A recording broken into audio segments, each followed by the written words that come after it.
Hello pa, magandang hapon po sa ating lahat. Tony Bird Explorer po. Dito na naman po tayo sa Kabukiran. So hapon na po, bandang alas 4:47 na po tayo ng hapon. Tayo na masyal sa taniman nila Kuya Spiridion Reyno at kanyang may bahay. So makikita niyo po may mga may balag po at tinalagdagan po nila yung balag ng kanilang pananim. At ito po si Kuya Spiridion, naghahanda po ng alambre na pagsasabitan ng mga ito tulad nito. Yung mga ng balag. Yun, akyatan ng mga halaman nila. So ito po yung mga tanim nila, mga lodi. So may mga po rito, kamatis na mumulaklak na, kung makikita nyo po, napaka lago po yung kanilang pananim na kamatis. Yun ang daming bulaklak.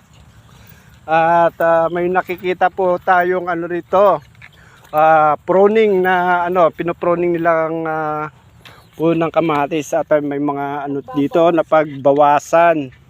So ito po isa po sa mga nabawas na na parte na ng kamatis, puno ng kamatis. Ito po yung pinaka talbos sa dulo. Sa baba. Ay, sa baba daw. Sa baba daw galing to, hindi daw sa dulo.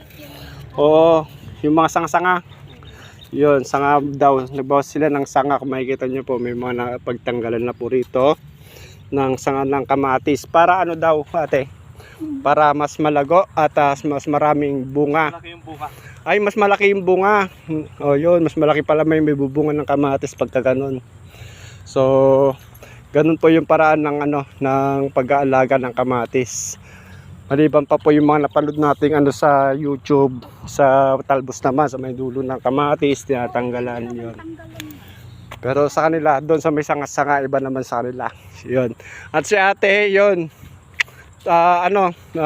Tag dito, enjoy na enjoy siya sa paglalagay ng balag ng kanilang pananim. Ayun kulay dilaw pa yung kinakabit niyang balag.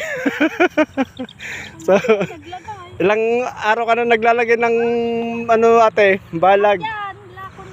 Oh, lahat daw yan sipag ni ate pati doon sa kabila, ang dami niyan di lang 100 lang siguro yan. Oh, araw-araw sila naglalagay yung mga yon. So yung mga nilalagyan nila ng balag, yon, sitaw, kamatis. Yon, pag walang ginagawa.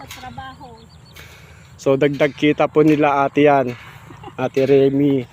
Siya po yung may bahay ni Kuya Spiridion Reyno. Ayun, dito po sa bukid. So napakaganda po ang maski abutin ka na po ng medyo madindin ng konti rito, okay lang po dahil malilim yung yung lugar nila. So maganda po talaga yung location ng kanilang bukid. At ilang buwan pa po to Ate Remy bago ma-harvest?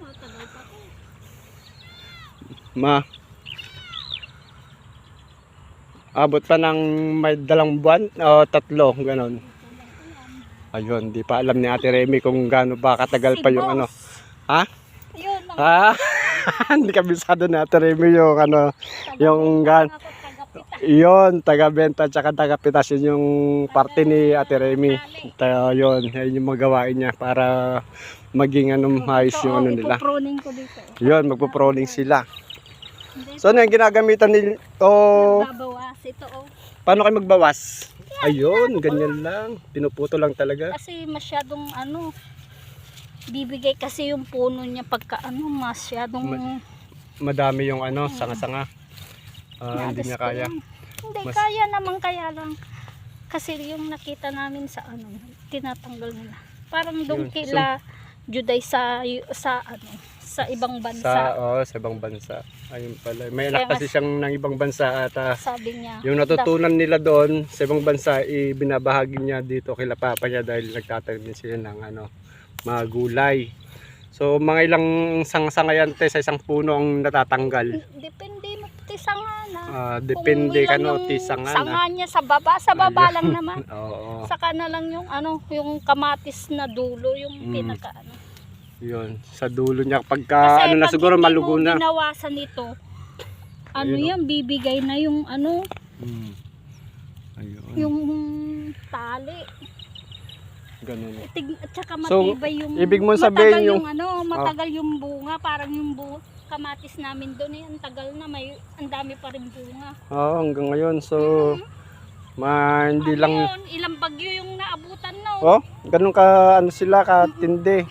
Katibay, ganun sila Buti na katibay. lang na natamaan namin yung mahal na yung kamatis. Kahit mura ngayon, at least napalabas na namin yung gasto. Yung gasto, so bawi na siya. Oo, Bawi na. ito mga to, pinambili namin. Oh, biro mo yan, binibili pa pala nila to. Kala ko may tanim silang bulon na ganyan, no? Ano, Binili namin. binili pala. Namin yung pinagbintahan. Ano yan, per ano? Per tali, yung...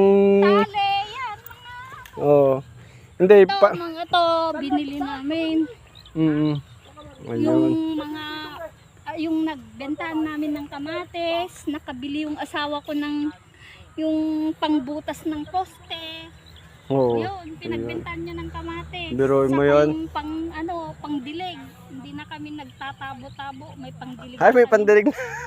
Makina. Mas napapamadali na yung pagdidilig. Oh, may hose na sila. Ay, sa drum. Sa drum na lang. Oh, galing ah. Yung kinita niya sa kamatis. Oo. Na to. Biruin mo, dati tinimba pa nila isa-isa bang ano, pagdidilig dito. Ngayon hindi na. Pinagbintang ka ng kamatis, ibili mo na. Ang hirap magdilig. Oo nga. Palabas pa rin yan. Pero biruin mo yung sipag nyo na pagtatanim tsaka paglalagay ng balag. Hindi lang basta-basta ano yan. Galing ako sa trabaho. Ayun yung ano ng ano, tag dito. Dalawa lang kami nito. Siya, gigising na siya ng ano, alas 2, alas 3, alas 4, nandito na siya. Ganon kasipag si Kuya Spurgeon at saka ikaw ate Remy. Katulog. Alas 4 naman ako, pag umalis na siya, babangon, magluluto na ako. So mga Lodi, dahil sa kasipagan nila ate Remy Chan ni Kuya Spurgeon, nakita nyo na po yung gaano kaluwag. Dito kayo pumunta. Oh, pagka sa araw ng harvest po, sabihin nyo lang po para ano, mag-comment lang po kayo sa ating video kung makapag-harvest na po sila. At saka meron na yata kayong ano no, na time na pwede nang i-harvest, pwede nang kamatis na rin, kamatis din. Tsaka talong. Kamatis at talong na pwede nang ano ibenta. Meron na. Pero hindi pa po natin napupuntahan 'yon mga Lodi. Pero ngayon, kung gusto niyo mag-order ng kamatis at talong, message lang po kayo. Madami ngayong kamatis, wala nang mag-order. Madami daw. Pero depende lang po 'yan kung ano, mura-mura 'yung sa inyo. Pwedeng may mag-order din sa inyo na ano. Benta namin dito 20 Oh, kilo. 20 isang kilo daw sa barangay. Pero pag nag-angkat daw kay ate, iba na yung presyo. May sili pa yun nakapatong pa yung sili. Biro mo 'yun, May libreng sili may pa. dito. libre sili pa. Maganda 20 'yon. pesos na isang kilong kamatis, may siling panigang pa. Benta namin. Biro mo 'yun, ano, Libre. sinigang sa miso. Kung may kamatis sinigang sa miso 'yun. Mas masarap pag may kamatis yung sinigang. So, huwag niyo pong kakalimutan mag-subscribe sa ating YouTube channel, Tony Boy the Explorer po, at mag-share. Pakisuportahan na lang po ang ating YouTube channel mga Lodi. Maraming salamat po sa inyong panonood at pagsuporta sa ating YouTube channel. At ganoon din po sana sa ating Facebook page, Antonio Sarmiento Ramos lang po, ang inyong lingkod. At sana pagpatuloy niyo po ang pagsuporta niyo sa ating Facebook page. Maraming salamat po and God bless you all.